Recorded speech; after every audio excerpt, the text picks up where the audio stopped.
2-2.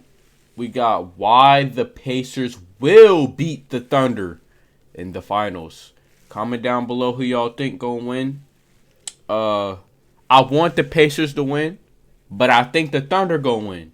So with that being said, I'm gonna go with the Thunder, but I want the Pacers to win though. So if the Pacers win, I will be happy. But if the Thunder win, I gotta deal with the Thunder fans. But hey, let's get into it. NBA since January 1st. OKC Thunder. Hey, I gotta put on my parlays. I gotta put my parlays in for this finals, bro. I haven't been putting in parlays since like the beginning of the playoffs, bro. 3-13. Second, Indiana Pacers 46-18. The two hottest teams in the NBA are meeting in the finals. The best defense versus the best offense. Also, in my opinion, these have been the two most physical teams left in the playoffs. OKC gets credit for that, but silently, the Pacers have been playing that brand of basketball as well. Personally, I'm picking the upset. Everybody and anybody will be picking the Thunder. They will be heavy. Bro, like, I want to go with the Pacers, but the Thunder defense is just so vicious, bro. It is so vicious. I don't think the Pacers just got enough to break it. I just don't think so. They could, though. Tyrese Halliburton could be, you know, he could be that person to break it.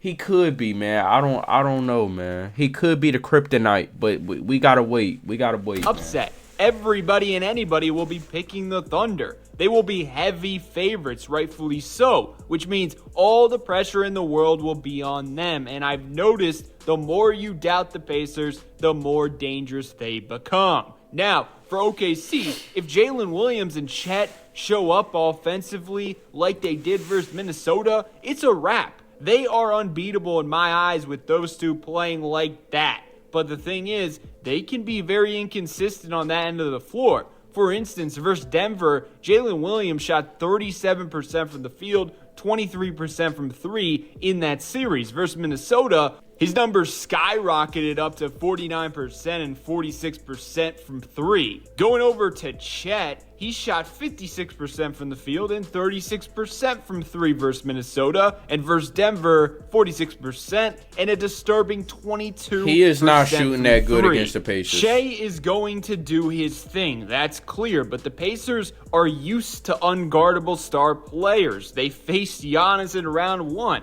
Donovan Mitchell in round 2, and Brunson in round 3. Bro, but those... Oh my gosh, bro. Thing about those teams, bro, they don't have elite defense like the fucking Thunder, though. Pacers are used to unguardable star players. They faced Giannis in round 1, Donovan Mitchell in round 2, and Brunson in round 3. The Cavs were supposed to have that type of defense, but they fell apart. They've shown the ability to overcome superstar performances. It's about stopping the others or keeping them in check. The Pacers' front court with Siakam and Miles Turner can match up well versus Chet, in my opinion. I also think Siakam can make life tough on Jalen Williams if he's matched up against him. I'm guessing Nembhard will get the Shea matchup, Nesmith at times as well. However, whoever is not on Shea will be hounding and making life difficult for Williams. My point is, I don't think Indiana could stop Shea, but I do think they can bring out a bad series in Chet and Jalen Williams. Facts. That's what I said. I don't think Chet... I think this might be the worst... This is probably about to be the worst series Chet has ever played.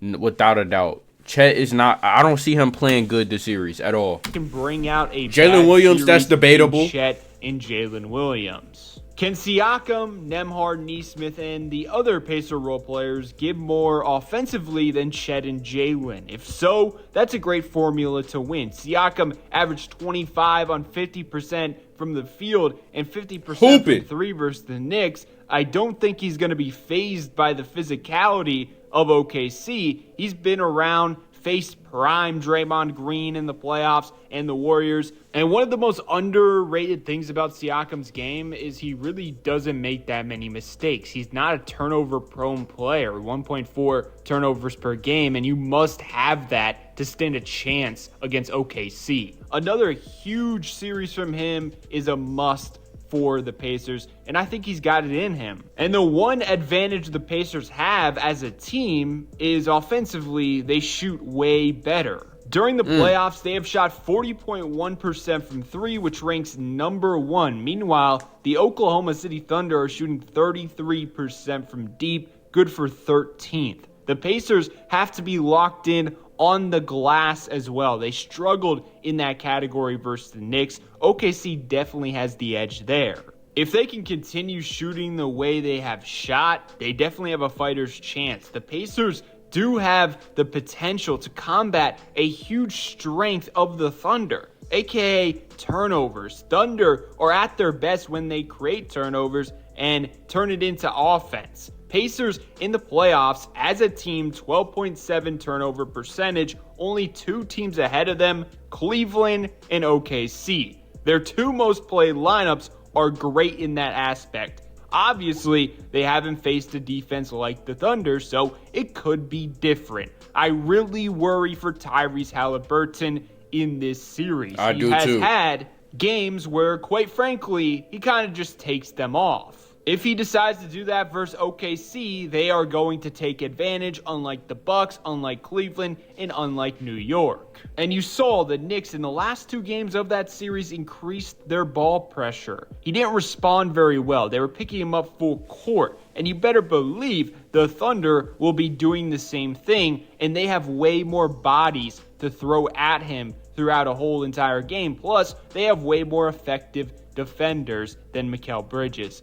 Tyrese has had the speed advantage versus the Bucks, Cavs, and Knicks. Unfortunately, OKC can probably match that speed. They need him to be great. Can he consistently be that is a question. It's not even about scoring. It's just about if he can get into the paint consistently and create great shot quality versus this historic OKC defense. I will say, OKC has not seen a team with the speed and pace of play of the Indiana Pacers. They've been able to keep pretty much anybody in front of them a majority of the game. But with Tyrese, he's a herky-jerky, speedy player. Could he be a matchup nightmare for them? Because they usually have this... I still don't think so, man. I don't think he will be a matchup nightmare. I still don't think so, man. Even though OKC, they might not have much speed, but I just feel like the defense rotations, they have too much regardless. But I could be wrong. You feel what I'm saying? The speed does play a big part in this, but it's just like when you got so many defenders on the team, man, it's just like, bro, they can dead ass stop anything. I'm dead ass. I'm so serious. Like, that whole team is full of defenders. Could he be a matchup I don't think his speed for them? Because they usually have the speed advantage versus anyone they're defending. And something to keep in mind is he gonna have to have the combination of speed and a whole lot of other things, bro. The thing is, you look at the starting 5, they have played 174 minutes, only a +5, 112.4 offensive rating, not that great. The double big lineup has been questionable for them all season long. Lou Dort looked unplayable versus Denver. Their starting 5, I believe Indiana can really take advantage of them. It's really been OKC's bench that has been carrying them, mainly Alex Caruso. Honestly, he had a star-level impact. Cason Wallace has been great as well. That duo and their second units have been powering them. Going to the Pacers, though, it's been quite the opposite. 249 minutes for their starters, +80. Does the Pacers' speed and pace cause an issue for the double big lineup? Starting-wise, the Pacers should have the edge, which should help them at the start and end of games. Now, in this series, I really worry when the Pacers bring in guys off the bench. All postseason, their bench has been getting cooked. They have guys who can score, but impact-wise, they're losing the minutes. It's mainly their minutes without Tyrese Halliburton. They have played 216 minutes without him this postseason, and guess what? They are a -47 in those minutes. To Damn. put that in perspective, in 189 minutes without Shea, OKC is a plus 15. So it's kind of scary to think for the Pacers that OKC has been winning games with guys off the bench combined with some of their starters. Meanwhile, the main reason why Indiana has lost some playoff games is they have been so piss poor without Halliburton on the court. Their offensive rating goes from 121.6 with Halliburton to 110.4 without him. So can you imagine what their offense is going to look like versus OKC's bench units where they thrive defensively? Honestly, that is probably my biggest concern heading into this series. That's all I got, though. Let me know your thoughts below in the comments section. Definitely a toss-up. This is going to 7. This is going to 7, bro. Both of these teams have somewhat type of advantage. I can see this going to 7. Like I said, I got the Thunder winning. My brain is telling me the Thunder is winning, but my heart wants the Pacers to win. That's just what it is, bro. But I ain't gonna lie, if the Pacers could somehow pull this off, bro, Tyrese gonna be in some serious conversations, bro. No bullshit. Tyrese is gonna be in some serious conversations. But I'm gonna see y'all, man, and I'm out, man. Peace.